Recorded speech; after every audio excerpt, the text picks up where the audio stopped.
Yoga ချင်းနေဆိုရနေတာကြောင့်သူ့ရဲ့နောက်ဆုံးရက်ကိုကြိုသိသွားခဲ့တဲ့အဆိုတော်ကိုင်ဆောင်အားလုံးပဲမင်္ဂလာပါမာတပန်ပရိသတ်တို့ရဲ့အဆိုတော်ကိုင်ဆောင်ကတော့မြန်မာနိုင်ငံမှာလူကြီးလူငယ်မရွေးချစ်ခင်လေးစားရတဲ့အဆိုတော်ကြီးဖြစ်တယ်လို့တချင်းတိုင်းလိုလိုမှာပေါက်မြောက်အောင်မြင်တဲ့အဆိုတော်တယောက်ဆိုရင်လည်းမမှားပါဘူးရှင်။တနည်းအားဖြင့်ဂန္ဓဝင်အဆိုတော်ကြီးလို့တောင်တင်စားနိုင်တဲ့အဆိုတော်တယောက်လို့လည်းဆိုရမှာပါ။ဒီလိုအဆိုတော်ကြီးတူဖြစ်တောင်မလို့အဆိုတော်ကိုင်ဆောင်ရဲ့တိမ်ပါမှုမှာဂီတကိုချစ်မြတ်လို့သူတိုင်းကအစိမကောင်းဖြစ်ရတာတော့အမှန်ပါပဲ။ဂီတလောကရဲ့လက်ကျန်လို့တင်စားသူတွေတယောက်ပြီးတယောက်တိမ်ပါလာတဲ့အချိန်မှာကိုင်ဆောင်ကနောက်ဆုံးကြံတဲ့အဆိုရှင်ကြီးလို့ပြောရမှာပါ။ဒါကြောင့်မဲအဆိုတော်ကိုင်ဆောင်ရဲ့နာရီမှာအားလုံးကလိုက်ပါပို့ဆောင်ပေးကြသလိုဝမ်းနဲ့ကြေကွဲကြောင်းလည်းဖော်ပြလာကြတဲ့ရှင်အဆိုတော်ကိုင်ဆောင်ရဲ့တိမ်ပါမှုကိုဝမ်းနဲ့နေရတဲ့အချိန်မှာပဲမကွယ်လွန်ခင်အချိန်တွေကိုသိလိုက်ရတဲ့အချိန်မှာပိုလို့တော်စိတ်မကောင်းဖြစ်ကြရပါတယ်။အကြောင်းရင်းကတော့အဆိုတော်ကိုင်ဆောင်ရဲ့ဘဝအခြေအနေတွေကိုသိလိုက်ရလို့ပဲရှင်အဆိုတော်ကိုင်ဆောင်ကနိုင်ငံကျော်အဆိုတော်ကြီးဖြစ်ပေမဲ့ကွယ်လွန်သွားတဲ့အချိန်မှာတော့အိမ်ငါဘဝနဲ့ညီကုန်းချုပ်ခဲ့ရတာပါ။ဒါကိုသိလိုက်ရတဲ့သူတွေအဖို့တော့သူ့ရဲ့အနုပညာစွမ်းရည်နဲ့အရေးချင်းတွေအတွက်စိတ်မကောင်းဖြစ်နေကြရတာပါပဲ။ဒါအပြင်အဆိုတော်ကိုင်ဆောင်ကသူ့ရဲ့အခြေအနေကိုသူကိုယ်တိုင်သိနေခဲ့ပါသေးတယ်ရှင်။မကွယ်လွန်ခင်ရပ်ပိုင်းလိုမှာကိုင်ဆောင်က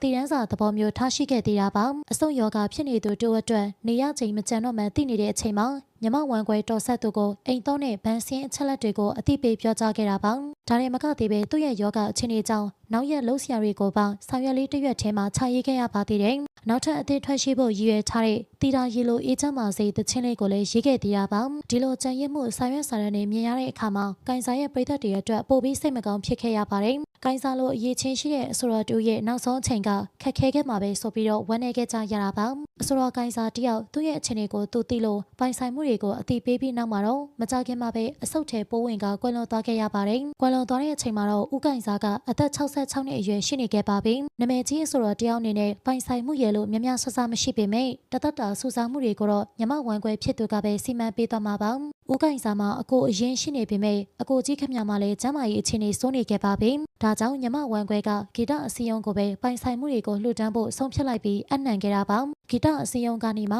ဦးကိုင်ဆိုင်ရဲ့ပိုင်ဆိုင်မှုတွေကိုလူမှုကူညီရေးအသင်းတွေနဲ့ဂီတလောကသားတွေအတွက်လိုအပ်သလိုလှူဒန်းပေးသွားမယ်လို့သိရပါတယ်။ဒီအတွက်တော့ပြည်သက်တွေကတော့သဘောမကျကြဘူးရှင်။ဥပဒေအရကတော့မောင်နှမအရင်တွေကပိုင်ဆိုင်ခွင့်ရှိတာမလို့အကိုကြီးကိုသာပေးပြီးစေကုသပေးဖို့အကြံပေးနေကြတာပါ။ဒါပေမဲ့အဆိုတော်ကိုင်ဆောင်ကိုယ်တိုင်ကပိုင်ဆိုင်မှုကိုအသိပေးခဲ့တာကညမဝန်ခွဲတောင်မလို့သူစီမံတဲ့အတိုင်းသာဆုံးဖြတ်ရမှာဖြစ်ပါတယ်။ဘလို့ပဲဖြစ်ဖြစ်အဆိုတော်ကိုင်ဆောင်ရဲ့ဆုံးရှုံးမှုအတွက်နှမျောတတဖြစ်ရင်စိတ်မကောင်းဖြစ်ရတာမလို့ကောင်းရမွန်ရရောက်ဖို့အလုံးကဆူတောင်းပေးနေကြပါတယ်။ကြည့်ရှုနေတဲ့ပြည်သက်တို့အနေနဲ့ရောအဆိုတော်ကိုင်ဆောင်ကွယ်လွန်မှုအတွက်ဆူတောင်းပေးရင်ပြည်သက်တို့ရဲ့အမြင်ကိုလည်းခွင့်မမှာပြပြခဲ့ပါအောင်ရှင်။အဆုံးထိကြည့်ရှုပေးခဲ့ကြတဲ့အတွက်တယောက်ချင်းစီတိုင်းကိုကျေးဇူးတင်ပါတယ်။ဆက်လက်ပြီးစိတ်ဝင်စားဖို့ကောင်းတဲ့ celebrity သတင်းတွေအတွက်ကျမတို့ရဲ့ page ကို like and follow လုပ်ပြီး TikTok အကောင့်လေးကိုလည်း follow လုပ်ပြီးအားပေးခဲ့ပါအောင်ရှင်။နေ့ရက်တိုင်းအတွက်ပျော်ရွှင်ပါစေ။